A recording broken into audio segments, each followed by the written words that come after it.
네, 반갑습니다. 광진 주민연대 시사광, 풀뿌리 시사광 박용수입니다. 반갑습니다. 네, 안녕하세요. 연구공방 사람의 연구소장 신동주입니다. 반갑습니다. 네, 오늘 큰 변화가 있는데요. 우리의 기둥이었던 정준호 대표께서 사회를 저한테 양보하시고, 그리고 새로운 사회자를 섭외했습니다.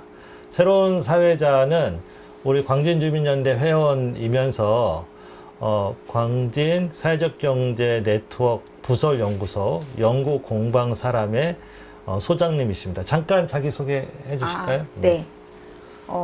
제가 한 몇 달 전에 게스트로 여기 있다가 갑자기 사회자가 돼가지고 지금 잘할까 좀 걱정이 되는데요. 네. 네. 잘하실 거예요. 네. 그러고요. 네. 네, 제 소개를 간단히 드리자면, 네, 저는 광산에서 부설연구소가 작년 11월에 생겼는데 연구공방 사람이라고 해요. 거기에 연구소장을 맡고 있고요. 네. 그리고 경제학을 전공했고요. 네. 네. 박사인 것도 얘기해야 될까요? 네. 네. 네. 네. 네, 그래서 대한 경제를 공부하는데 관심이 많습니다. 네. 그런데 나이가 되게 젊어 나이는- 보이시는데 어떻게 소장까지 되셨어요? 네. 어떻게 해서 저도 왜 소장이 되는지는 잘 모르겠는데요. 네네네. 저희 연구소에서 가장 막내입니다. 막내여서 소장이 된 게 아닐까. 아, 네. 그렇군요. 네네. 오늘도 여전히 저희가 사람을 모셔서 그 사람의 철학이라든가 삶의 과정을 듣고 사람마다 그 삶 속에 시사성이 있다고 생각합니다. 그래서 인간 시사 극장으로 오늘 진행하려고 합니다. 오늘 혹시 누구를 모시는지 안내는 받으셨어요? 저는 오늘 오기 전에 알았습니다. 네. 아, 오늘 알았습니다. 오늘 누가 알았- 오신지. 네. 그러면 어떻게 질문하시고 진행하시려고 하세요? 저도 그게 걱정인데요. 방금 네, 시작하기 전에 얘기를 간단히 들어서 네. 기반으로 질문을 해보도록 하겠습니다. 네네. 지금 화면을 보니까 제 얼굴이 자꾸 빨개지는데요. 네. 진행이 쑥스러워서 좀 그런 것 같고요. 오늘 모실 분을 그럼 제가 소개해 드리도록 합니다. 그 중곡동에 국립정신센터가 있는 건 혹시 아실까요? 거기 원무실 바로 앞에 카페가 하나 있습니다.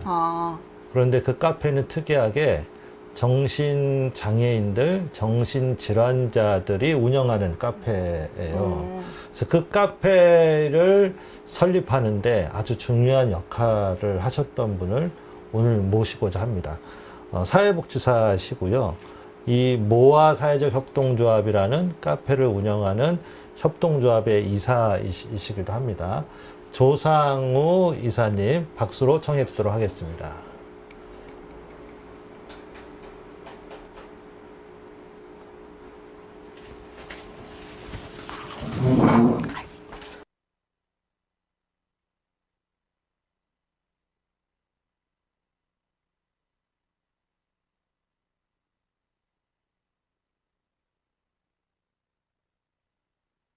around, just listen to the sound. Two hearts beating, beating time.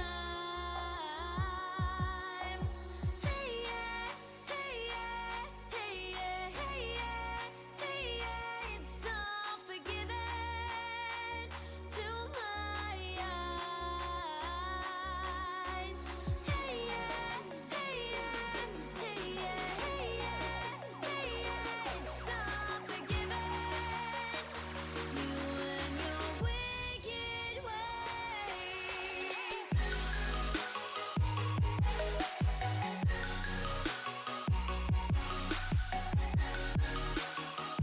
You and your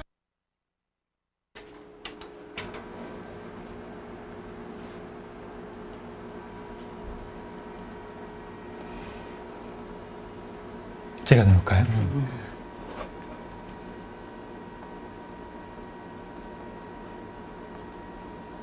네, 반갑습니다. 마우스가 잘 안 먹어서 당황했는데요. 우리 조상우 국장님, 이사님으로 불러드릴까요? 국장님으로. 이사님. 이사님? 이사님. 네, 이사님으로. 네. 네네. 조상우 이사님 잠깐 자기소개 간략하게 해주시고 저희가 이제 몸담고 있는 조직 소개 간단히 부탁드립니다. 예, 안녕하세요. 저는 조상우라고 하고요. 원래는 모어사이즈 협동조합의 이제 이사로서 활동하고 있지만 원래는 2008년도부터 태화했던 셈이라고 정신장애인 분들의 회복을 지원하는 클럽하우스 정신재활설에서 일하고 있는 조상우라고 합니다. 아, 네네. 태화 해 뜨는 샘, 집이라고요? 예, 해 뜨는 해 뜨는 셈입니다. 샘. 예, 예. 그러니까 이제 좀 잘 알려지진 않은 것 같은데. 그쵸, 그쵸. 어떤 조직인지 좀 더 설명 부탁드릴까요? 보통 지역의 그 어르신분들 위해서는 어르신복지관이 있고 장애인분들을 위해서는 장애인복지관이 있잖아요. 저희는 정신질환을 갖고 계신 분들을 위해서 설립된 사회복지 시설이고요. 아, 네. 지금 강남구 일원동에서 그 소지해 있고 서울 안에 있는 정신질환을 갖고 계시는 분들께서 저희 기관으로 오셔서 저희 기관에서 여러 취업이라든지 아니면 주거라든지 교육에 관련된 서비스를 받으시고 계시고 그런 기관들이 각 구에 하나씩 있어요. 물론 없는 기관도 있는데 그런 기관들 중에 하나라고 보시면 될 것 같습니다. 아, 그러면 서울시에 거주하는 정신질환자들을 위한 복지관 이렇게 생각하면 그렇죠. 될까요? 간편하게는 서울 그렇게 생각하시면 됩니다. 그럼 이제 복지관 하면 노인복지관 하면 노인분들이 가서 여가도 진행하고 뭐 복지 서비스도 받고 장애인 복지관 하면 장애인분들 가서 신체 활동도 하고 뭐 이렇게 하는데 정신질환자와 관련된 복지하면 잘 이렇게 어떤 일을 하는지 잘 와닿지는 않거든요. 그렇죠. 근데 일반적으로 복지관에서 하는 일들은, 그러니까 장애인 복지관에서 하는 일들은 똑같이 한다고 보시면 되는데 보통 대표적으로는 취업하고 주거, 교육을 많이 말씀하시긴 하세요.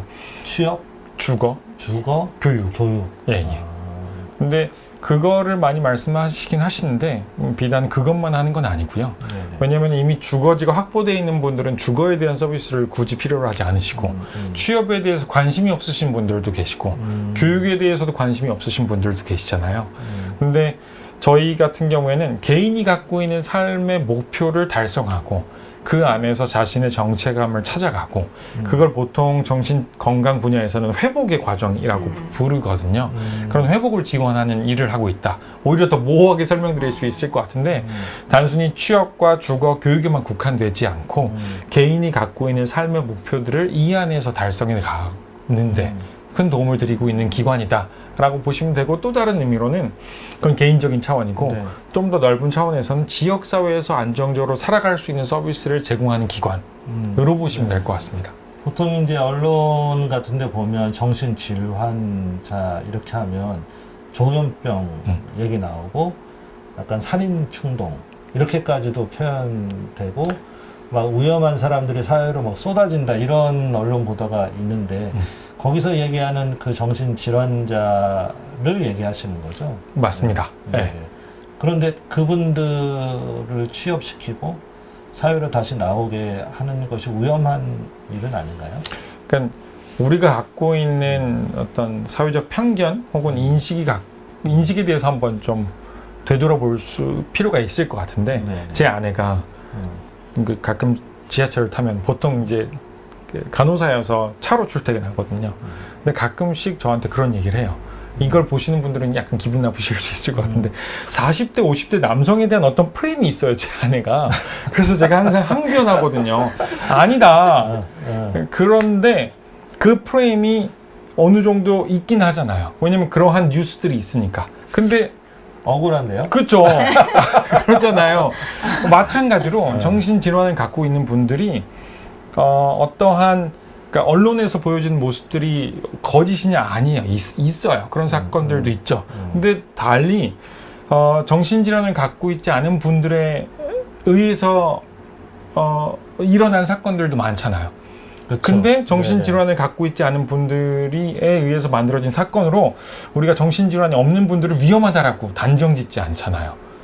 그렇죠. 근데 네네. 정신질환을 갖고 있다는 것만 하나만으로 정신질환을 갖고 있는 분들은 위험하다라는 프레임은 편견, 이 우리나라 사회가 만들어낸 편견, 여러 가지 40, 50대 남성분들을 바라보는 어떤 시각과 비슷하게 정신장애인 분들은 위험하다라는 거는 저는 만들어진 편견이라고 생각을 합니다. 그럼 이제 말씀하시는 걸 보면 정신질환자들에 의한 어떤 폭행이라든가 어떤 뭐 강도 또 뭐 이런 사회 위험한 행위의 숫자하고 일반인들이 한 숫자하고 비교해 보면 일반인들이 훨씬 위험하다 이런 표현이신 것 같은데 그게 통계적으로 증명이 되나요? 그쵸. 보통 이제 저희가 이런 얘기를 이제 제가 정신질환, 정신건강 분야를 잘 모르는 분들하고 얘기할 때 그런 질문을 종종 받거든요. 그럼 그런 분들께 항상 드리는 말씀이 경찰청 통계에 따르면은 흉악범죄라고 하는 부분에서 정신질환을 갖고 있는 분들보다 정신질환을 안 갖고 있는 분들이 통계가 더 높아요.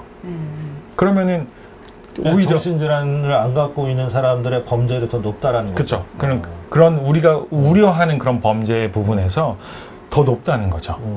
그러면 왜 사회적으로 우리는 그런 인식, 잘못된 왜곡된 인식을 갖게 됐을까요? 저는 그러니까 유럽도 그래요? 아니요, 그렇진 않아요. 그러니까 어느 나라나 정신질환을 갖고 있는 분들은 어떤 편견이 있긴 해요. 근데 그렇기 때문에 그것들이 그냥 우리나라만 독특하다라고만 하긴 그런데 너무 좀 그 편견이 강하다 혹은 세다 라고 설명드릴 수는 있죠. 왜 그렇게 됐을까요? 저는 우선은 저는 그 마케팅 한다고 생각하거든요. 정신질환을 갖고 있는 분들에 대한 오해를 종식시키는 마케팅을 하기 위한 입장으로서는 우리가 정신건강 분야에 대한 이해가 별로 없다. 그러니까 정신건강 분야에 대한 이해 혹은 정신질환을 갖고 있는 분들에 대한 이해를 증진시킬 기회가 없었다. 잘 모른다. 첫 번째는 잘 모른다인 것 같아요. 옛날에 선교사들이 왔을 때 저희가 이제 태화복지관이고 선교사에 의해서 시작한 복지단체거든요. 그 당시 코쟁이들이 그 뭐 간을 빼먹는다. 내지는 뭔가 그런 오해들이 있어서 안 보내려고 했잖아요. 그랬나요? 그랬대요. 잘 모르는 대상이니까 저 파란 눈을 한 코쟁이들이 아이들의 뭔가를 빼먹는다. 혹은 어떻게 뭐 큰 위해를 그랬던 것 가한다. 같아요. 그랬던 것 같아요. 아이들의 뭐를 빼먹으려고 네. 했어요. 그랬던 것 같아요. 근데 그런 네. 거는 우리가 그러니까 새로운 어떤 대상을 봤을 때 누구나 갖게 되는 두려움일 수는 있겠다 싶어요. 근데 정신질환을 이제 막 우리는 알기 시작했잖아요. 근데 그 코쟁이 분들은 뭔가를 주니까 그러한 편견들이 시간은 걸리긴 했으나 긍정적인 방향으로 변했단 말이에요. 나중에는 저 코쟁이들한테 영어를 배워야겠다 라는 데까지 나아갔단 말이에요. 근데 정신질환을 갖고 있는 분들은 아직은 우리가 알아가는 시간이 너무 부족했다 라고 저는 생각해요. 인식의 한계다. 네. 그 인식의 한계 외에도 우리나라 구조적으로 정신질환자들을 더 편견 있게 만드는 뭐 어떤 사안이나 잘못된 구조가 있나요? 우리나라에는 이것도 좀 이렇게 위험한 발언들을 계속 할 수밖에 없긴 한데 네. 그러니까 우리나라에서는 정신질환자를 바라보는 관점이 너무 의료적으로 갇혀 있다라고 말씀드릴 수 있을 것 같아요. 그러니까 보통 증상이 있기 때문에 입원하는 거 맞거든요. 그런데 우리나라의 입원 기간이 이탈리아라든지 다른 어떠한 서구의 국가들보다 월등히 높아요. 지금 그걸 보고 왔으면 좋겠는데 3배 이상 혹은 뭐 이탈리아 같은 경우에는 보통 21일, 호주도 엄청 짧거든요. 되게 다 한 달 이내 혹은 길어봤자 2달인데 우리나라 같은 경우에는 최근에 통계를 못 봐서 정확히 드리지 못해서 죄송합니다만 한 3개월에서 6개월. 그렇죠. 그런 것들이 왜 그러죠, 우리나라는? 우리나라의 그런 한계들을 만들었다고 생각하는데 먼저는 사람을 온전히 바라보는 관점의 부재라고 봐요. 예를 들어서 제가 병에 걸렸다 할지라도 제가 암 환자예요. 근데 암 환자인데 저는 인간답게 살고 싶어요. 마지막에 그래서 암투병이 힘들잖아요. 그래서 계속 병원에 들락날락 하면서 살기 싫어. 나는 나의 인간의 존엄성을 나의 생도 중요하지만 삶도 중요하기 때문에 치료를 중단하고 물론 통증 치료 받으면서 내가 하고 싶은 거 하면서 살 거야 라고 하는 분들도 계시잖아요. 근데 정신질환을 갖고 있는 분들 같은 경우에는 그런 기회가 박탈돼요. 왜냐하면 정신질환은 인격의 문제라고 생각을 하시거든요. 그렇기 때문에 합리적인 선택을 할 수 없어요. 이 증상이 없어질 때까지는 의사와 가족의 말을 따르세요 라는 부분들이 강하거든요. 그렇기 때문에 증상이 안 잡히면 계속 병원에 있는 거예요. 근데 안타깝게도 뇌에 관련된 약물인 거잖아요. 그렇기 때문에 100%못 잡아요. 어쩔 수 없는 한계예요. 그리고 지금 그 어떤 정신질환을 우리가 판단할 때 보통 우리가 폐렴이 있으면은 혹은 암이 있으면은 이상한 조직처럼 보여요. 한번 채취해서 검사해 볼게요. 그러고 해서 그게 암인지 혹은 폐렴인지를 알잖아요. 근데 정신질환은 보이는 걸로 측정해요. 그게 진단주의의 한계라고 얘기하거든요. 예를 들어서 제가 기침을 해요. 근데 기침을 하는데 여러 이유가 있는데 우리가 알고 있는 그냥 일반적인 이유는 감기잖아요. 근데 식도염이 있어도 계속 기침을 한단 말이에요. 그런데 식도염이 있는데 감기로 계속 약을 처방할 수도 있다는 거죠. 이게 진단주의의 한계. 그렇기 때문에 쉽게 잘 잡지도 못해요. 어쩔 수 없는. 근데 이 증상이 잡히지 않으면은 계속 병원에 있어야만 한다는 그 의학적 관점 안에 사로잡힌 존재가 전 정신질환자라고 생각해요. 요약해 보면 실제 정신질환을 일으키는 어떤 요소가 명확하지 않음에도 불구하고 이게 인격적으로 좀 영향을 많이 준다고 생각하기 때문에 이 사람을 일단 사회로부터 분리해가지고 관리를 하지 않으면 그거를 잡아내기가 어렵다. 그쵸. 또는 그 사람이 어떤 이상 행동을 하기 어렵다. 이런 것으로 계속 격리해가지고 치료하고 받았다. 이렇게 지금 말씀하시는 그렇죠. 거예요? 그러니까 우리 관점도 다양하거든요. 우리나라는 그냥 위험한 존재라고 생각하는데 정신 건강에서 정신 질환을 바라보는 관점은 간단하게는 아니고 5개로 구분할 수 있어요. 첫 번째 기준은 정신 질환이 실제로 존재한다, 존재하지 않는다. 두 번째 기준은 정신질환이 실제 존재하지 않는다라는 이론도 있어요? 그럼요. 그리고 정신 질환을 명확하게 구별할 수 있다, 없다. 라는 관점도 있어요. 그러면 이게 2가지 변수가 있으니까 4가지 입장이 생기는 거죠. 정신질환은 존재하고 그걸 명확하게 구분할 수 있다. 정신질환은 존재하지만 명확히 구분하는 건 약간 힘들어. 내가 보는 대로 진단할 수 있어. 또 어디는 정신질환은 존재하지 않아. 이렇게 변수가 있고 어디는 이거는 권력을 가진 사람들, 특히나 의료 권력을 갖고 있는 사람들이 만들어진 담론이야. 난 거기 들어가지 않을 거야. 라는 관점도 있어요. 이렇게 5가지 관점을 존재하거든요. 근데 우리나라는 이런 관점이, 담론이 너무 빈곤하다.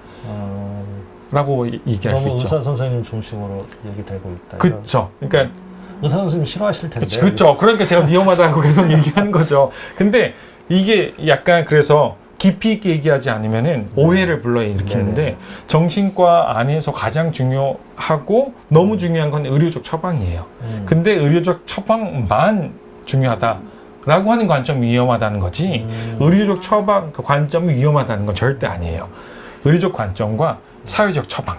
사회적 처방 이게 우리나라 부재하다. 그쵸. 이런 거죠. 저는 얘기 들으면서 그 몇 년 전에 오늘 첫 번째 처음 얘기가 말한- 너무 좋아요. 네. 네, 시도를 하려고 머리를 네네네. 열심히 굴리고 네. 있어요. 얘기 들으면서 몇 년 전에 사이코지만 괜찮아라는 드라마가 그런 거 있었거든요. 있었나요? 네, 거기가 일단 주인공은 지체 장애인 뭐죠? 정신장애. 정신장애. 조현병 갖고 계신 분들이었어요. 아, 조인성. 그쵸. 아닌가요? 아니요. 아, 그럼 몰라요. 사이코지만 괜찮아는 그 누구지 지금 핫한 남자 배우 저요? 눈물의 여왕 남자 주인공. 저요? 아니요. 하여튼 그 드라마. 김수현. 네, 네. 김수현이 주인공인 드라마예요. 근데 이제 거기서 이제 김수현 형은 이제 발달장애인이 있고, 근데 거기에 이제 여러 명의 스토리가 있는데 그 중에 이제 정신질환자 분들이 많았어요. 네, 첫 번째 주인공이 이제 정치인 아버지를 둔 아들인데, 이제 이 사람은, 그러니까 정치인 아버지의 자녀들이 다 똑똑한데 이 사람만 서울대를 못 간 거예요.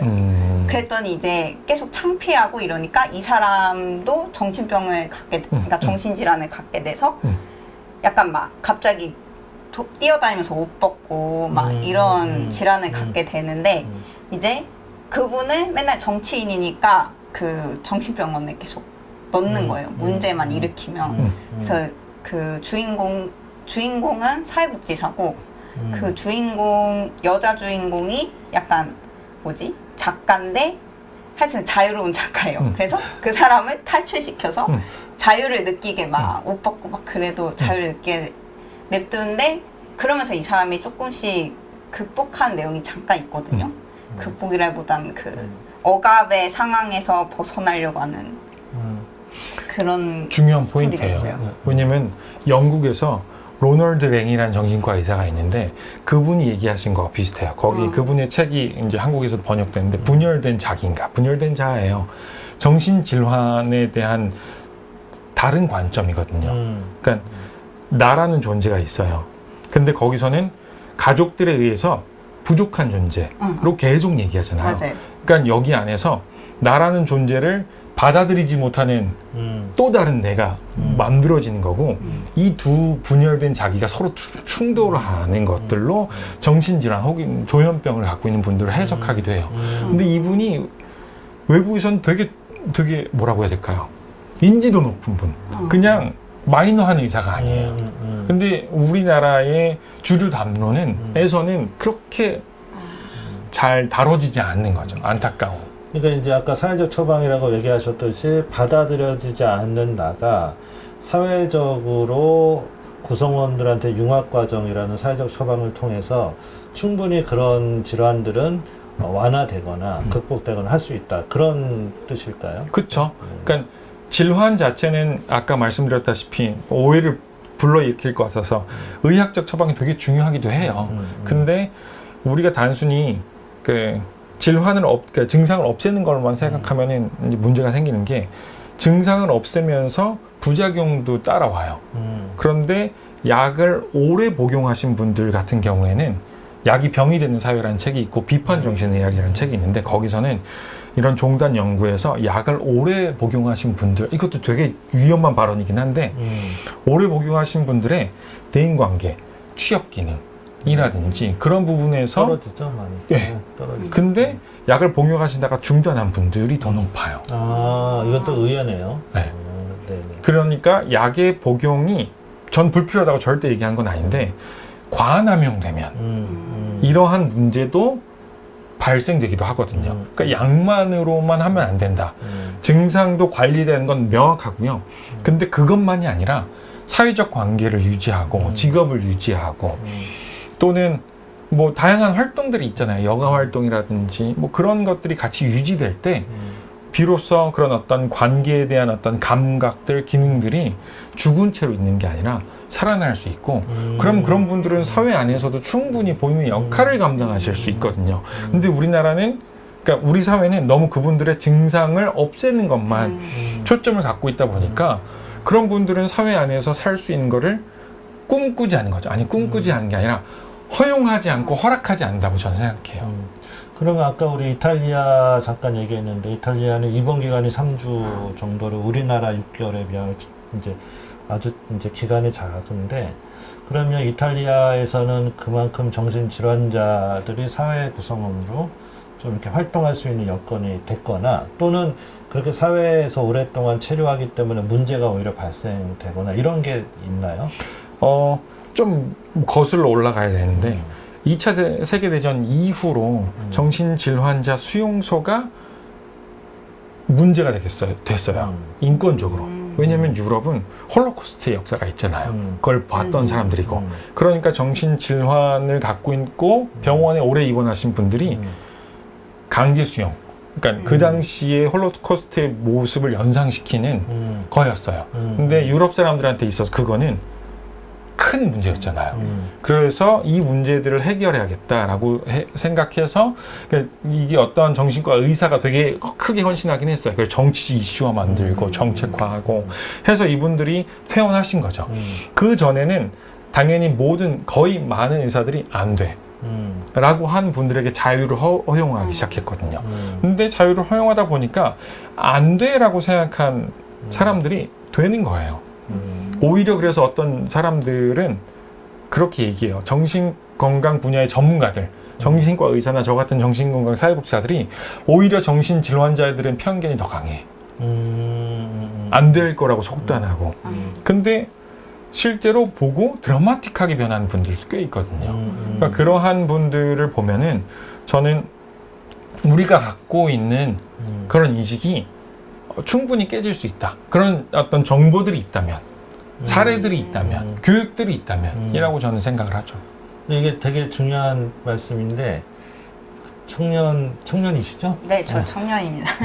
청년 이제 사회가 워낙 급박하고 바빠지고 또 경쟁이 심하다 보니까 청소년들이 약간 우울증, 정신 공황장애 이런 걸로 병원에 가는 게 엄청 만연됐다고 표현보다는 되게 많이 늘어나는 것 같아요. 그럼 이제 그분들이 정신적으로 문제가 생기면 정신질환 발병이 될 수 있는 확률이 많을 텐데, 그럼 이것을 지금 같은 의사가 처방하는 방식으로만 갈 거냐, 말씀하신 사회 환경을 가지고 어떻게 함께 살아가는 걸 만들 거냐에 따라서 지금과 같은 의사 처방으로 하면 이제 청소년들이나 이런 사람들의 대부분 다 정신질환자야 이렇게 얘기할 수 있을 것 같고. 그러니까 이것도 최근에 읽은 책에서 되게 중요하게 다룬 주제인데, 네네. 그러니까 책 한 권 소개해드리고 싶은데 약이 병이 되는 시대인가 사회인가, 제가 그런 어떤 고유 명사들을 잘 못 외워요. 아무튼 그런데 거기서 나오는 게 ADHD가 만들어지고 난 다음에, 병명이 만들어지고 난 다음에 분명히 시대는 크게 변하지 않았잖아요. ADHD 진단을 받은 소아청소년들이 너무 많아져요. 미국에서, 미국 자료를 토대로 보면은 너무 많아지고, 이 소아청소년들 중에 우울증을 가지는 분들도 엄청 늘고, 우울증 가진 분들 중에 또 조울증으로 발전된 분들도 너무 많아지고, 요것들이 의료산업의 발전과 그러한 진단자들이 많아지는 것과 괴를 같이 이루기도 해요. 근데 거기 안에서 또 하나의 특징은 교사들이 불편해하는 친구들을 병원에 보내는 것도 있어요. 근데 의사들은 그 병원에서 이제 환자를 만나면 여기서도 막 가만히 있지 못해야 되는데 여기서는 가만히 있는 아이들을 보면서 이거는 정신질환이 아닌 데 이제 보냈다는 걸 알게 되기도 하고, 그러니까 이게 복잡해요. 그래서 저는 약 복용을 하면 안 된다라고 생각은 안 해요. 다만 관점이 좀 더 우리가 정신질환에 대한 이해가 확장돼야 된다. 이건 정신질환이야 라고 속단해서 약을 복용하기 시작하면은 약의 굴레에서 빠져나오지 못하는 경우가 상당히 많아요. 그렇기 때문에 아까 말씀하신 사회적 지원, 공동체의 지원, 가족의 지원이 약 복용에 대한 부분과 함께 가야 된다라고 생각을 해요. 근데 이제 너무 우리는 약으로만 해결하려고 하는 게 문제가 될 수 있다. 얘기 들으니까 정신질환 분야 쪽은 더더욱더 사회 통합력이 약해지면 질환자가 많이 생기는 구조로 가는 것 같고, 그 질환자도 사회 통합력이 약해지면 계속 사회에서 분리해서 소외되는, 그러니까 환자로 그냥 쭉 살아갈 수밖에 없는 그런 환경으로 악순환이 되는 것 같아요. 그렇죠. 그러니까 사회적인 관점에서 봤을 때 경쟁이 심화되면서 갖게 되는 어떤 혹은 느슨한 연대 안에서의 관계의 질이 낮아지는 문제들도 분명히 있고, 또 어떤 면으로 보면은 의료계를 되게 비판적인 혹은 음모론적인 관점으로 보면은 진단이 남발되고 좀 위험한 거 아니에요? 그렇죠. 진단이 남발되고 약 복용이 남용되는 관계 안에서 환자들이 늘어나는 경우도 있더라. 근데 그거는 그렇다가 아니에요. 그러니까 여러 관점들이 있다라는 부분을 병행돼서 그쵸. 돼야 된다. 저는 근데 개인적으로는 이 마지막의 관점이 너무 커지면은 가족분들이나 그러니까 질환을 갖고 있는 분들이 마저 나는 약 복용을 안 해도 돼라고 속단하실 경우가 있어서 이 부분은 되게 우려되는 지점이긴 하다. 신중하게 접근해야 된다. 그 대신 저는, 그리고 제가 일하는 기관은, 그리고 모아사회적 협동조합은 사회적 환경을 좀 만들고 싶다 라는 쪽에 좀 초점을 두고 있다고 설명드릴 수 있겠습니다. 그러면 이사님은 젊었을 때나 어렸을 때부터 정신질환에 관심이 많이 있으셔서 이쪽 일을 하시는 건가요? 짧게 얘기하면 먹고 살려고 했어요. 왜냐면은 이거 가지고 먹고 살 수 있어요? 정신질환 사업하는 제가 거. 약간 네네. 제가 사는 환경들이 저한테는 현실에 집중하기보다는 무엇인가를 꿈꾸는 환경들이었단 말이에요. 그래서 책을 좋아했어요. 영화를 좋아하고 뭐 쉽게 얘기해서는 현실 도피 할 수밖에 없는 좀 상황들이 좀 있었고. 집이 좀 잘 사시니까 책도 읽으시고. 아니요. 집이 좀 못 사니까 네. 이거에 대한 저는 이제 학원을 못 다녀봤거든요. 그래서 학원 다녀보는 게 저한테는 약간 학교는 잘 나오죠. 학교는 열심히 다녔죠. 무상교육 있잖아요. 그래서 네, 무상교육이 네. 중요한 것 같아요. 네. 아무튼 그래서 학원도 다니고 싶고 막 이런 생각들이 있어서 이제 빨리 이 돈을 벌어야겠다라고 생각해서 이제 서울 공고를 갔고, 근데 저거 안 맞는 거예요. 근데 제가 당시에 이제 대학 진학을 해야겠다라고 생각하면서 고민했던 게 책을 좋아하고 영화를 좋아하니까 국문학과를 가고 싶다. 영어 만드는 쪽에 종사하고 싶다. 아니면 저는 그래도 이런 사람과 관계하는 일들, 사람을 중요하게 생각하는 사람이다 보니까 사회복지학과를 가고 싶다. 세 가지였거든요. 근데 이 중에서 제일 밥 벌어먹고 살 수 있는 게 사회복지학과로 보여졌어요. 저한테는. 그렇긴 하네요. 그래서 아니, 뭐 요즘 사회복지학과를. 작가들 책 한 권 잘 쓰면은 잘 쓰는 확률이 낮잖아요. 그쵸. 잘 될 확률이 낮아요. 제가 번개 맞을 확률보다 낮다라고 생각해요. 아, 네. 네. 그래서 저도 그런 꿈을 꾸면 안 되겠네요.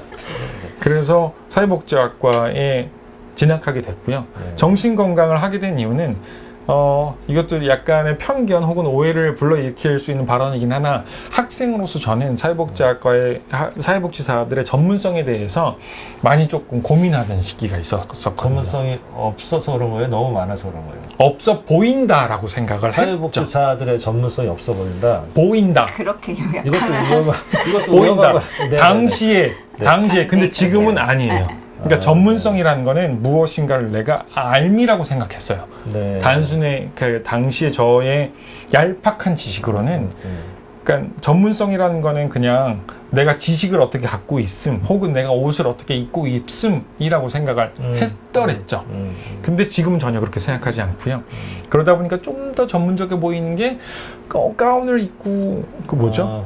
상담하는 상담 이거 좀 맞아요. 네. 그래서 정신건강사회복사가 좀 더 전문적이어 보인다라고 생각도 했고요. 아 그러면 일반 사회복지사가 있고 정신보건사회복지사가 따로 있나요? 그쵸. 정신건강사회복사는 사회복지사 자격증 1급을 그러니까 획득하면은 정신건강사회복지사 제가 지금 1급이에요. 예, 그러면은 정신건강사회복지사 수련을 제공하는 기관에서 1년 동안 수련을 받으실 수 있어요. 제가 또 1년을 수련 또 해야 되고. 예, 그러면 시험 보고 2급이 되세요. 정신건강사회복지사 2급. 2급이 그때. 되고. 예. 그러면 이제 2급으로 한 5년 동안 일하시면 뭐 석사 이상이 이렇게 학위가 있으시면 3년 동안 일하시면은 또 1급을 취득할 수 있는 그 기회가 주어져서 근데 또 시험 보고 1급이 돼요. 그럼 저 같은 경우는 4년을 좀 더 투자하고 시험을 봐야 우리 이사님과 같은 정신보건사회복지사 되는군요. 그렇죠. 그럼 그렇죠. 급여가 더 높아요? 아니요. 아니, 그거는 왜 안 높아요? 서울시 높은 서울시에 있는 사회복지사들은 단일 임금 체계 안에 있어서 네네. 높지 않아요. 오히려 그러니까 정신재활시설은 그렇게 지역 사회 많이 있진 않아요. 네. 그러다 보니까 소규모 시설이 많고, 네. 그럼 소규모 시설 안에서는 급여 테이블에 좀 불리함도 있어요. 그렇죠. 네. 네네. 그런데 지금 이쪽으로 가면 좀 돈을 더 벌겠다라고 판단하셔서 갔는데 돈을 더 벌겠다가 아니라 어. 전문적이어 보이는 것 같다. 돈이 아니라 전문적으로 보이고 싶어서. 네. 그리고 제가 못하는 부분들이 네. 저는 외향적인 사람은 아니거든요. 네네네. 근데 종합사회복지관에 있는 분들은 되게 외향적이신 분들이 많아 보이는 거예요. 나와 다른 사람, 나는 못해낼 일들을 하는 사람들. 네네. 근데 아까 말씀드렸다시피 정신건강사회복지사들은 그냥 가운 입고 상담하는 것처럼 보이니까 그럼 나도 할 수 있겠다. 네, 그러니까 성향상 일이 쉽다가 아니라 그래서 했는데 지금은 원래의 저의 생각과는 전혀 다르게 오히려 지역사회 안에서 더 많은 분들을 만나면서 제가 나 이거 못할 것 같아 라고 하는 분들처럼 일하고 있긴 하죠. 그러니까 MBTI가 I라고 들었는데 네. 오히려 E보다 더 활동력이 더 높으신 것 같아요. 그쵸. 약간 그런 얘기들 많이 듣긴 해요. 근데 저는 에너지가 막 얘기하고 거기서 힘을 얻진 않고요. 그냥 네. 의미를 찾고 찾는 데서 힘을 얻어요, 저는. 아까 이제 돈을 그래도 하고 싶은 것 중에 돈이 안정적으로 벌 수 있는 사회복지사라고 해서 선택했다고 하는데 그 선택할 때 사회복지사가 돈을 안정적으로 번다. 요것 말고도 다른 의미가 혹시 있거나 하진 않으셨어요? 그러니까 저는 그러니까 제 개인적인 삶의 궤적에서도 그렇고 삶의 가장 큰 의미는 종교적인 의미거든요. 개인적으로 저는 네. 개신교 개신교, 네. 기독교. 네. 네네네. 이기도 하고 네. 근데 개신교에서 얘기하는 거는 하나님을 사랑하고 이웃을 사랑하는 두 가지 계명만 남는다라고 얘기하잖아요. 네네. 그렇기 때문에 종교적 삶은 결국은 이웃을 사랑하는 삶. 근데 이웃 중에서 저는 관심 갖고 있었던 분들이 소수인 분들, 정신질환을 갖고 있거나 네. 혹은 자기가 인권의 침해를 받는다고 느끼지도 못하거나, 왜냐면 그것도 결국엔 지식이 있어야지 인권 침해라는 부분도 알게 되는 거잖아요. 이런 분들의 옆에 서는 게 저한테는 사랑을 실천함이라고 생각했고, 더 나아가서는 저는 레미제라블 되게 좋아하거든요. 네네네. 근데 거기서 노래 중에 타인을 사랑하는 자만이 그리스도의 얼굴을 볼 수 있다라는 노래 가사가 있는데 저는 노래도 잘하세요? 아니요, 그렇지 않고요. 시키시려고. 저는 거기에 동의해요. 아, 네. 그래서 그렇게 이제 사회복지를 하고 있는 거죠.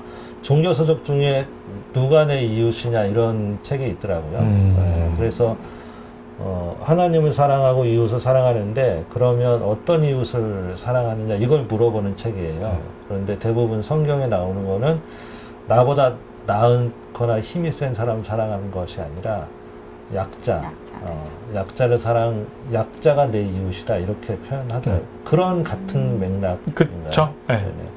그래서 좀 더 나보다 약하고 사회적으로 소수고 그 소수인 사람을 도와주는 일이 사회복지라고 생각해서 돈도 안정적으로 벌 뿐만 아니라 소수를 사랑하는 신앙생활을 하기 위한 하나의 방안이다. 네. 이렇게. 네. 그 신앙심이 깊으세요? 어렸을 때부터 교회를 다녔고요. 네네. 정확히는 어머니 뱃속부터 이제 교회를 다녔었고, 네. 보통은 이제 모태신앙이라고 표현하긴 하죠. 근데 저는 그런 표현도 되게 싫어하긴 하는데, 왜냐면 저는 약간 일반적인 신앙인은 아니긴 해요. 그러니까 뭐라고 해야 될까? 전통적으로 우리나라 교회에서 개신교를 다니는 사람들보다는 삐딱선을 많이 타고요. 저는 이단아? 예? 약간 그래요. 네. 그럼 뭐 예를 들어서 나는 삼인주의자야 막 그런 거 얘기하고 뭐 그리고 삼인주의자가 좀 그래서 풀어서 사회민주주의. 사회민주주의가 뭔가요? 우리 박사님? 네. 저한테요? 네. 사회민주주의자는 좀 설명해 주시면. 제가 정치 철학 전공은 아니어서 정확하게는 얘기드리긴 그런데 최근에 뭐 스웨덴 복지 이런 책을 봤는데 거기서 사회민주주의는 사회주의를 지향하되 이게 현실에서 나타나게 할 때 사회민주주의를 택했다고 적혀 있더라고요. 그러니까 자유민주주의가 아니라 집단의 사회의 공동체성을 통해서 민주주의를 만들어가는 방식. 그런 거죠. 그러니까 네. 자유민주주의는 뭔가 개인이 자유롭게 선택하는 것만 추구한다면 사회민주주의는 공동체 안에서 모두가 함께 살 수 있는 것을 민주적으로 토론해서 같이 실현하는 이런 걸 추구하는 거죠. 근데 왜 기독교 안에서는 자연스럽게 같이 사는 걸 얘기하는데 삼인주의자라고 얘기하면 약간 그때 다녔던 교회하고는 좀 달랐던 건가요? 보통 우리나라 교회는 너무 깊게 들어가긴 한데 보통 이렇게 보수와 같이 직결되어 있긴 하잖아요. 네네네. 그런데 이제 그래서 전통 교회에 더 머물지 못하는 것 같긴 해요. 전통 교회를 다니긴 해요. 그리고 네. 제가 다 출석하고 있는 교회도 그렇게 그러니까 개인의 영성뿐만 아니라 사회 영성도 중요하다고 생각하는 분들이 많고요. 그런데 이제 이렇게까지 얘기가 이상하게 흘러갈지 모르겠는데 저는 진화론을 지지하는 기독교인이기도 하고 네네. 뭐 그런 일반적으로 교회에서 믿으면 이거여야 돼라는 것들에 대해서 약간 왜? 라는 질문을 많이 던지는 사람이다 보니까 좀 그러니까 기독교적인 통념이 아니라 새롭게 기독교를 해석하고 바라보는 그런 쪽에 좀 더 아니요. 누군가의 말을 빌리자면 진리에서는 일치를, 비진리에서는 다양성을. 저는 그 말이 제일 중요하다고 봐요. 무슨 말인가요? 네, 그래서 네. 그 말이 저한테 있어서는 종교적 신념 안에서의 중요한 것들은 버리지 말아야지. 하지만 중요하지 않은 격가지들을 관습이나 전통을 그대로 고수하면서 이렇게 사회가 변화하고 있고 사람도 변화하는데 거기 따르지 않는 거는 저는 그건 율법주의라고 보거든요. 네. 그럼 이제 돌아와서 하나님 사랑하고 이웃을 사랑하는 이웃 사랑으로 지금 일을 하는 동기가 충분히 있으신 그쵸. 거고. 그렇죠. 네네. 그래서 보통은 정신질환을 갖고 있는 분들에 대해서도 보통 인격과 결부돼 있다라고 생각하잖아요. 또 어떤 분들은 심하면 귀신 들렸다라고 얘기하기도 하고. 근데 엄연히 질환이거든요. 신체적으로 질환이 생기는 것처럼 뇌 기능적으로 생기는 질환인 거죠. 근데 그러한 부분들에 대한 올바르지 않은 정보들을 계속 설명하고 또 그분들을 이제 맞아들이는 것들을 하는 게 이제 저한테는 되게 중요한 저희 종교 신념과 맞닿아 있죠. 그러니까 절대 진리라고 하는 사랑은 변함이 없지만 사랑이 아닌 다른 비진리적인 요소들은 다양하게 접근하고 다시 생각하고 어떻게든 접근할 수 있는 방법을 마련하고 사회의 포용력을 확대하고 이렇게 좀 접근해보자. 그렇죠. 오히려 저는 그러니까 신앙적으로 볼 때 그리스도인들은 더욱더 사랑을 만나는 사람, 지역에, 사회에 향기 나게 뿜어야 된다고 생각하거든요. 근데 보통 교회가 정신질환을 갖고 있는 분들이 갈 때 불편하잖아요. 우리만의 리그가 된 거고. 그래서 저는 풀뿌리 신앙이 전 맞다고 봐요. 현장 신앙 혹은 길거리 신앙. 저희 삶 자체가 신앙이 되는. 근데 결국은 계속 만나는 사람들이 내가 성공하기 위해서 만나는 사람들이 아니라 나의 도움을 필요하는 사람들을 만나는 거. 저는 그게 이제 신앙이라고 생각해요. 좋습니다. 또 한 번의 인간 예술을 보는 것 같은 얘기 들었는데 정신 질환자가 있고 정신 장애인이 있는데 이 사람은 같은 사람이에요, 다른 사람이에요? 그러니까 사람은 동일한데 그냥 행정적으로 전 분류한다고 쉽게 설명드려요. 정신질환은 정신질환자는 정신질환을 갖고 있는 모든 사람들을 얘기하고요. 정신장애인은 정신질환으로 인해서 일상생활 영위하는데 현저하게 어려움이 있어서 복지카드를 신청하면은 장애인 복지카드를 장애인증을 신청하면 복지카드 나오거든요. 네네. 이분들이 보통 정신장애인이라고 이제 분류되고 이분들은 뭐 복지 서비스를 이용하실 수 있게 되죠. 근데 정신질환을 갖고 계신 분들 중에 복지카드를 안 갖고 계신 분들이 있잖아요. 왜 안 갖고 있어요? 다 신청하면 나오는 거 아닌가요? 우리나라는 정신질환에 대한 네. 어떤 편견이 워낙 심하잖아요. 네. 그러다 보니까 정신장애 질환으로 복지카드를 발급하면은 낙인 주홍 글씨 찍힌다라고 생각하는 분들이 복지카드 많으셔요. 받는 것 자체가. 네. 네. 그게 이제 그래서 병원에도 기록 남지 않았으면 좋겠다는 사람들도 있고 저희 기관으로 올 때 기록이 남는 거에 대해서 예민한 분들도 있고. 네네. 그러면 정신 장애인들보다는 질환자를 지원해 주는 게 좀 까다로우실 텐데. 어렵죠. 네. 그러니까 특히나 젊은 분들일수록 정신질환으로 복지카드를 만드는 거에 대해서 그 거부감이 있으셔요. 당연히 이해되기도 하고. 근데 또 안타까운 점은 복지카드를 안 갖고 있으니까 복지 서비스 지원을 못 받아요. 근데 젊은 분들은 가장 중요한 게 일하는 거잖아요. 돈을 번다는 의미가 아니라 네네. 제가 일하지 않으면 집에 계속 있겠죠. 네네. 고립되겠죠. 네네. 거기 안에서의 관계 단절로 인해서 이제는 누군가와 관계하기도 힘들겠고. 그러니까 중요한 거는 사회 안에서 무엇인가를 하는 거라고 보거든요. 근데 젊은 분들인데 정신질환이 있다 보니까 일반적인 고용시장, 경쟁적인 고용시장에 들어가는 거는 너무 어려워요. 불가능하다가 아니라 가능성이 희박하다. 그러면 이분들이 좀 더 안정적으로 일할 수 있는 저는 직장이 필요하다고 생각하거든요. 근데 복지 카드를 갖고 있는 분들은 장애인 의무 고용률 때문에 민간이든 아니면 공공기관이든 들어가실 수 있어요. 기회가 열려 있고. 그런데 이분들은 복지 카드가 없으니까 들어가지 못하시는 거죠. 근데 이렇게 기회를 못 잡으신 채로 시간을 소진하시다가 나중에 40대 돼서 복지 카드를 신청하신 경우가 많아요. 안타까운데. 네. 네네. 시간을 버리시는 경우도 많고. 근데 문제는 이 기관 간극만 있는 게 아니라 저희 같은 기관으로 오시는 분들은 그래도 다행인 거죠. 보통은 아까 말씀하신 것처럼 저희 정신재활설이 되게 생소하시잖아요. 그 정신질환을 앓고 있는 가족이 있다 할지라도 저희 같은 기관이 있는 걸 모르니까 연기가 되지 않고 집 안에 소금 방 안에서만 고립된 채 몇 년을 계신 분들도 꽤 많으세요. 여기에 고립 기간, 여기에 소진한 기간까지 생각하면은 안타까움이 많죠. 그러게요. 그 요즘 청년 문제 중 하나로 이제 고립 청년 네. 지원하는 정책이 많은데 그게 네. 정신질환하고도 연결이 그쵸. 있을 수도 있겠네요. 그러네요. 그러니까 이제 우리나라 뭐 더 저보다 더 아시겠지만 우리나라 사회복지는 신청주의라서 신청을 하지 않으면 아무리 서비스가 좋더라도 받지를 못하잖아요. 맞아요. 그런데 문제는 뭐냐면 어떤 서비스가 있는지 홍보를 안 해요, 국가가. 그러니까 재정 관리를 하는 거예요.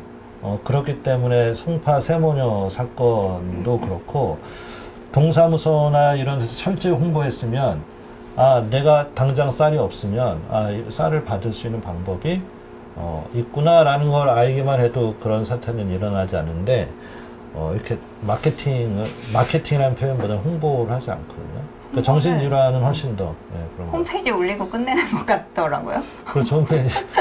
그게 홍보 관- 행위로 다인가요? 네, 구청 홈페이지에 올리거나 네, 뭐 도서관이랑 동사무소 여기에 포스터 한 장 붙이고 그렇죠. 네, 네. 그 정도. 요즘은 현수막도 못 걸게 하는 것 같던데 아, 환경 그래? 문제 있다고. 그래요? 안타깝습니다. 네. 그 아까 이제 정신 질환자분들 아까 일 얘기 잠깐 하셨잖아요. 일자리가 중요하다. 이제 뭐 그 부분은 노인뿐만 아니라 복지의 최대의 혜택이나 중요한 건 일자리다 이렇게 많이 얘기하잖아요. 그런데 정신 질환자나 정신 장애인들의 이 일은 좀 더 특별한 의미가 있나요? 저는 그러니까 생과 삶을 구분해서 설명해야 된다고 보는데 일단은 생을 영위하기 위해서 돈을 벌어야 되잖아요. 먹고 살아야 되니까. 그런 의미로서 일자리가 너무 중요하긴 해요. 왜냐면은 보통 정신질환을 가족 중에 한 명이 앓기 시작하면은 그분으로 인해서 누군가가 그 일을 그만두셔야 돼요.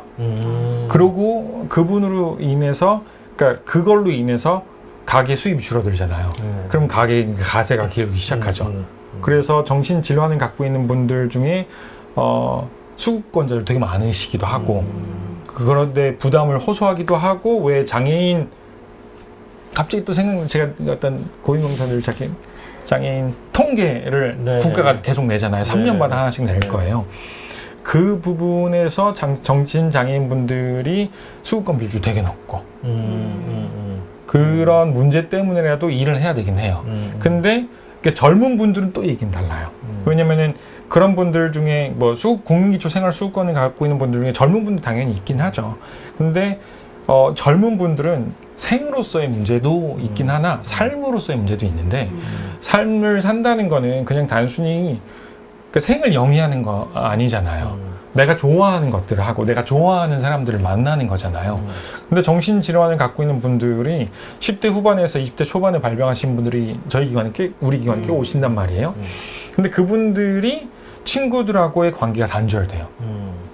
여러 이유가 있는데 그 중에 하나는 내가 친구들처럼 대학을 못 가고 내가 친구들과 같이 일자리를 얻지 못하고 또 나가서 뭐 용돈을 주실 수는 하겠죠. 근데 내가 뭐 얘기할 수 없잖아요.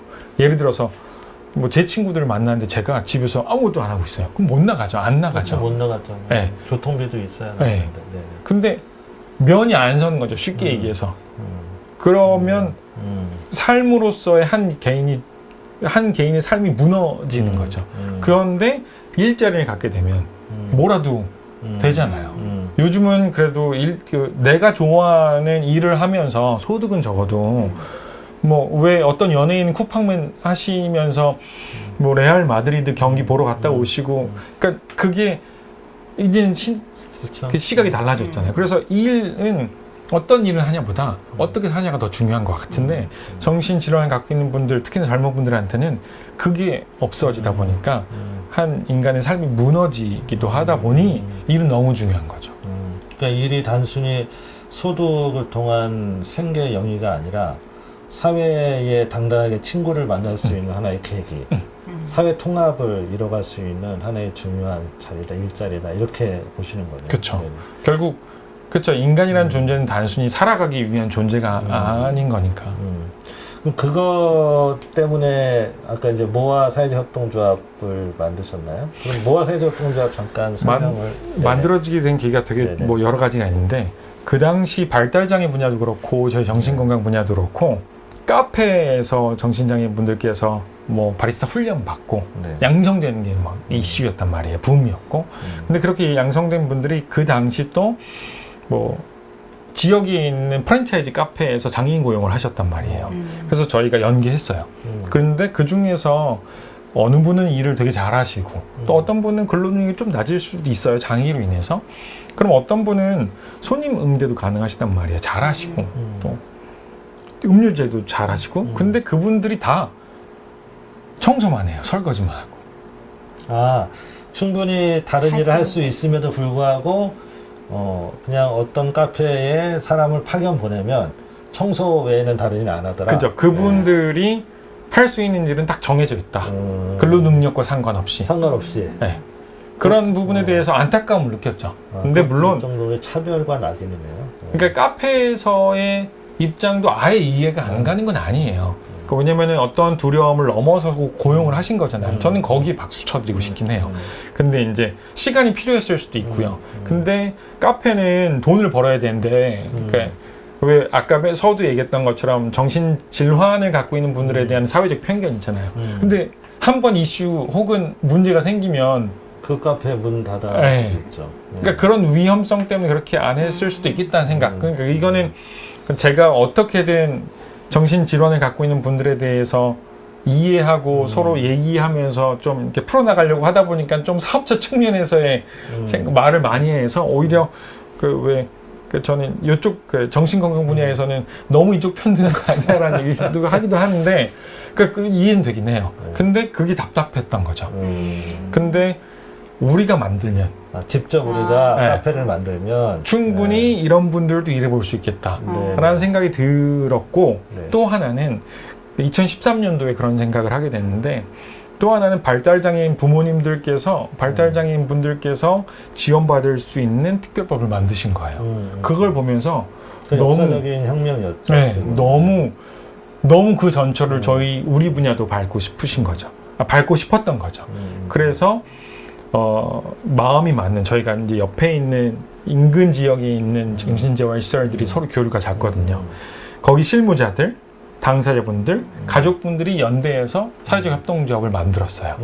그 만드는 이유가 일자리를 만들기도 하고 이분들처럼 사회적인 액션을 취해서 어떤 법을 제정하지는 않다 할지라도 일자리든 주거든 교육이든 복지 서비스 좀 확장했으면 좋겠다라는 당사자의 목소리를 좀 낼 수 있는 어떤 법인격이든 연대체든 만들었으면 좋겠다라는 생각이 좀 있었었죠.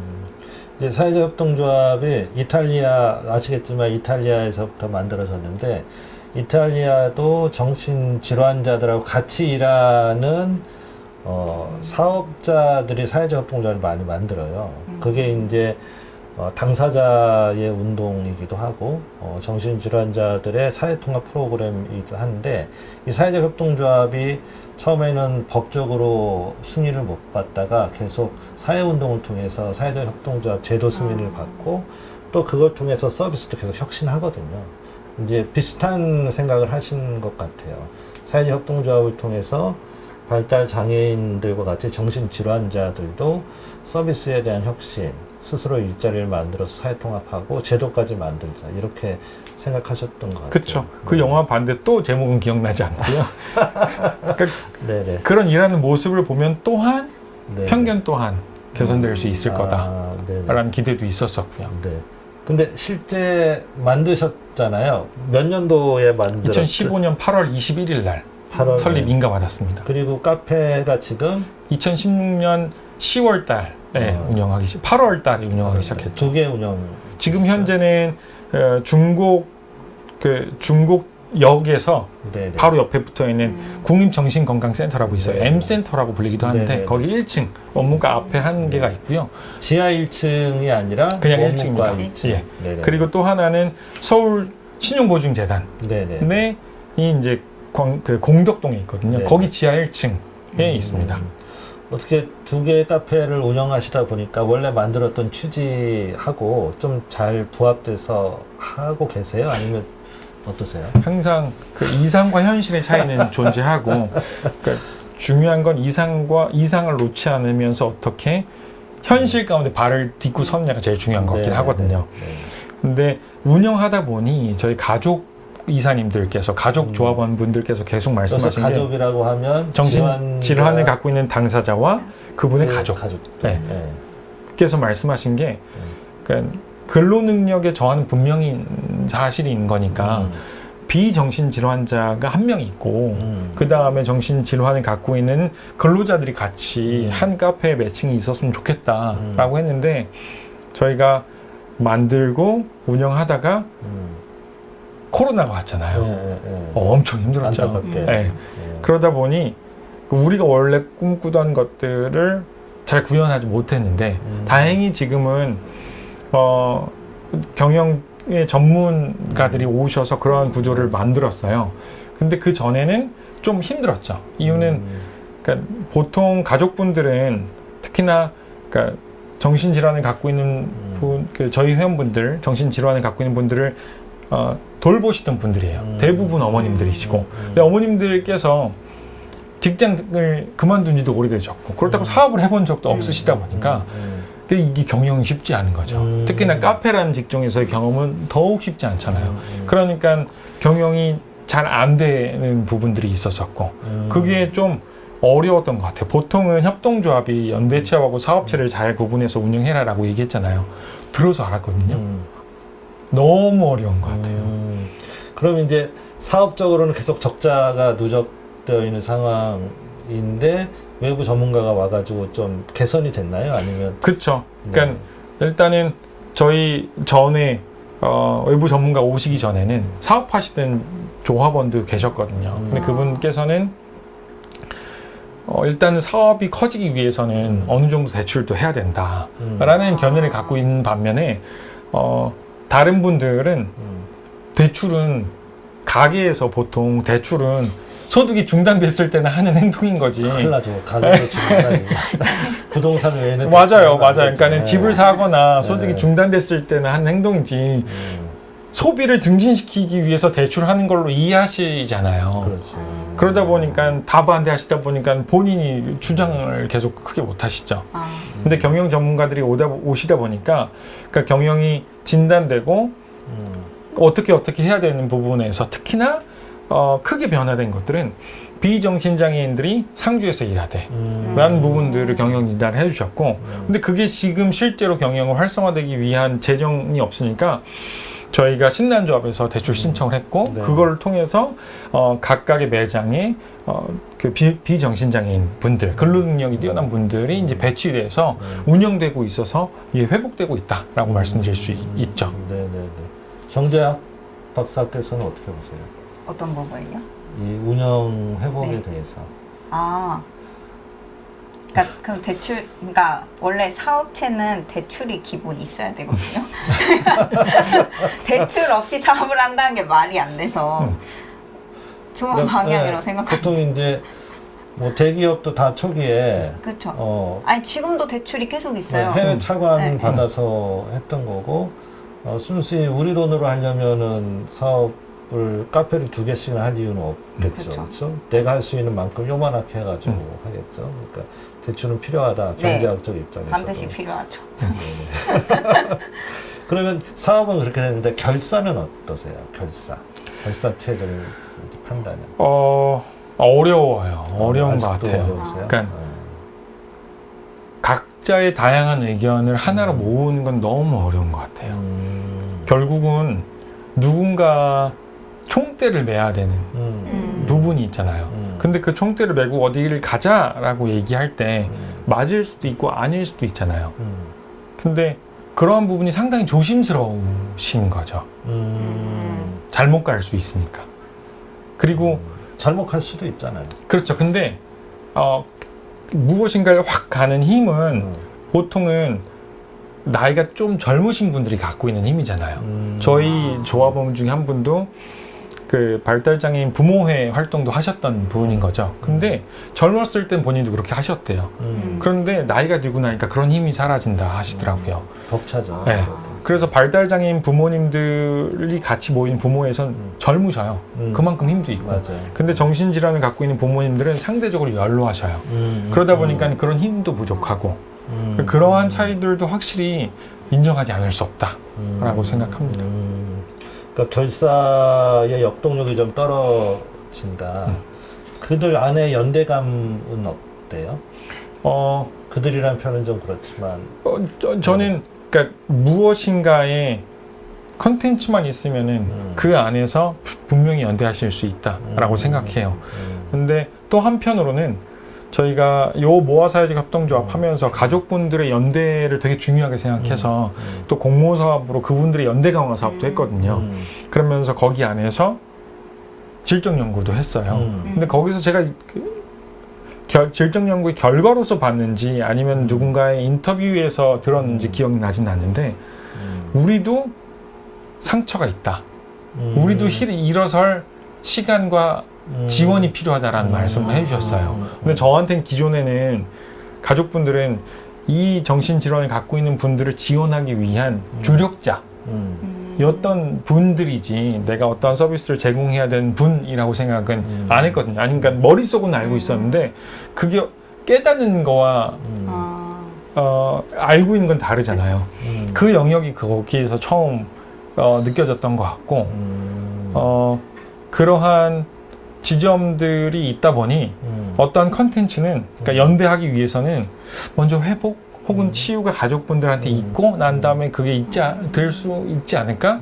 근데 저희는 그 복지 일반적으로 종합사회복지관처럼 돈이 많은 기관들이 아니에요. 사업비가 없어요.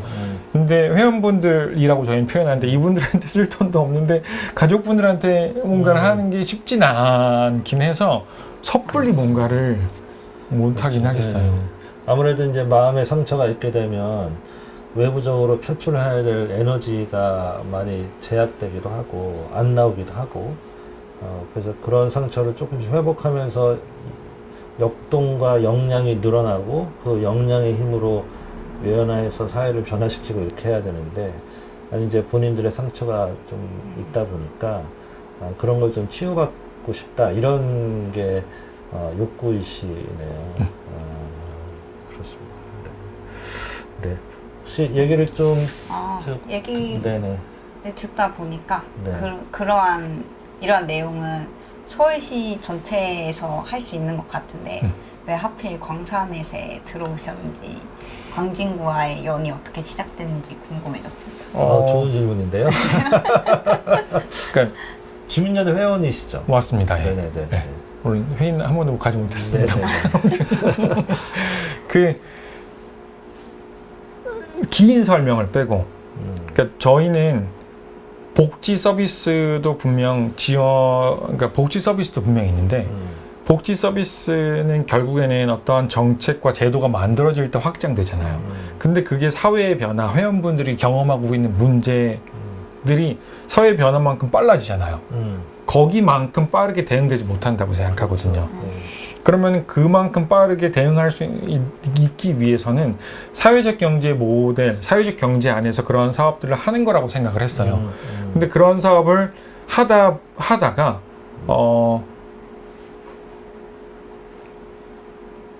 이게 편집도 되는 거죠? 편집 안 돼요. 아, 그래요? 네, 그런 네. 사업을 하다가 네. 광산에서 워낙 잘 되는 곳이라는 걸 알게 됐고 광진과 함께 오게 됐다라고 말씀드릴 수 있겠습니다. 뭐 이제 사업을 했는데 약간 전문가의 지원과 광산넷이라는 사회적 경제에 일정 정도의 역량을 좀 더 받아서 사업을 확장하고 싶어서 들어오셨고 그래서 도움이 되셨어요? 큰 도움이 됐죠. 왜냐하면 저희가 아까 말씀드린 경영 정상화 혹은 네네네. 뭐 경영 경상화라는 표현을 아까 안 쓰긴 했네요. 아무튼 그렇게 저희가 손을 누군가한테 벌릴 수밖에 없는 상황이었고, 근데 저는 그 사회적 경제 기업이 갖고 있는 가장 큰 힘은 상호 연대의 힘이라고 생각을 하거든요. 그렇기 때문에 만약 저희가 그냥 일반적으로 사회적 기업이었다 하면은 접촉이 끝났을 텐데 광진구 사회적 경제 네트워크 안에 있다 보니까 그 상호 연대 안에서 무엇인가를 요청할 수 있었고 그러면서 저도 광진구 안에 있는 상호 연대의 힘이 크고 또 도움을 저희도 받고 있기 때문에 또 그 안에 저도 들어오게 된 거고 그러니까 연대가 갖고 있는 힘은 그러니까 크긴 한데 그 연대가 갖고 있는 힘이 커질 때는 나의 무엇인가를 기여할 수 있겠다라는 어떤 마음을 갖고 있는 단체 안에서 커질 수 있지 내가 무엇인가를 갖고 가고 싶어 라고 하는 건 그건 상호 연대는 아닌 것 같아요. 물론 거기서 시작할 수 있긴 하나 근데 그러한 경험이 이제 광산에서의 경험이다 라고 말씀드릴 수 있겠습니다. 네네네. 아, 좋은 얘기. 제가 좀 부끄러운데 하여튼 좋은 얘기 해주셨습니다. 네. 대충 이제 슬슬 1시간이 좀 넘어서 정리를 하려고 하는데요. 어떠세요? 좀 이 일을 계속 하고 싶으세요? 앞으로도 쭉? 그리고 이 일이 아직까지 자기한테 의미가 되시는지 행복하신지 한번 말씀 부탁드립니다. 정신건강 분야로 국한해서 말씀하시는 거라면 다른 일은 할 수도 있을 것 같아요. 근데 그게 아까 맨 처음에 말씀드렸던 것처럼 누군가의 옆에 서는 거는 일을 말씀해 주시는 거라면 그건 계속 할 것 같아요. 그러니까 결국은 제가 삶의 의미를 찾는 것들은 찾는 거는 종교적 신념이고 그 종교적 신념이 있기 때문에 저는 제가 견딜 수 있다라고 생각하거든요. 그게 믿음이라고 생각하고 근데 내가 만약에 그런 믿음을 잃게 될 때 혹은 그러니까 누군가 옆에 안 서게 될 때는 저는 고삐 풀린 망아지처럼 사는 삶을 살 것 같은 생각하거든요. 왜냐면 제가 제일 좋아하는 갑자기 긴 얘기가 나올 것 같은데 제가 제일 좋아하는 소설이 까라마조프 가의 형제들이거든요. 근데 거기서 세 형제가 나와요. 근데 도스토옙스키가 그 세 형제를 어떻게 비유하냐면 맨 처음에 형제는 본능적인 삶을 살아요. 약간 뭐 강하게 표현하면 야수 같은.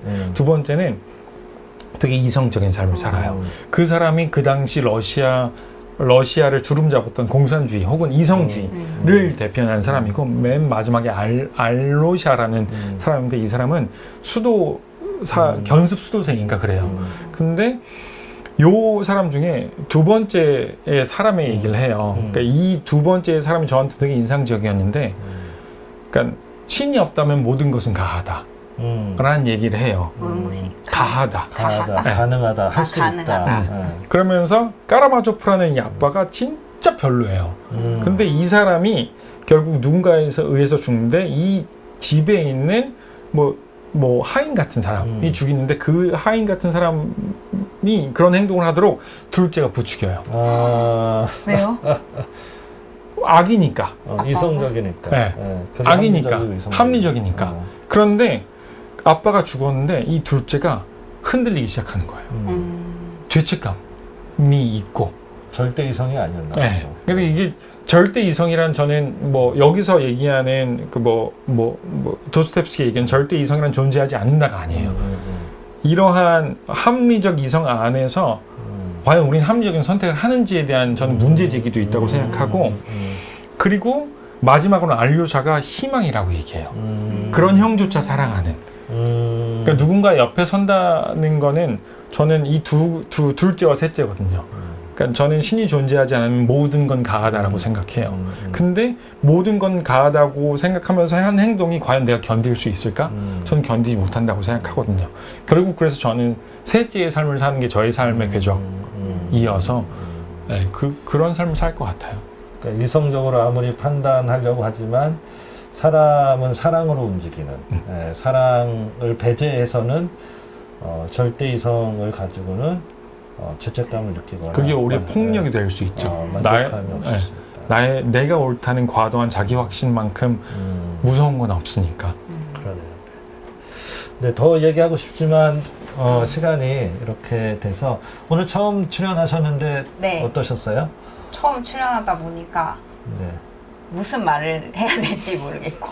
네. 제가 말이 너무 많았어요. 아니에요. 제가 말이 네. 많았어요. 네, 다음부터는 열심히 준비해서 네네네. 질문도 많이 갖고 네네. 오도록 하겠습니다. 네. 네. 자, 그러면은 저희는 신동주 우리 소장님은 한 달에 한 번 이렇게 오셔서 같이 하고요. 아마 매주 같이 볼 날이 아마 있을 것 같긴 한데 예, 매주요? 일정상 어떻게 될지 모르겠고 안 오실 때는 여전히 정준호 대표님이랑 그때는 제가 부사회자로 진행할 예정입니다. 자, 오늘 청취해 주셔서 너무 감사합니다. 네, 마치도록 하겠습니다. 네, 감사합니다.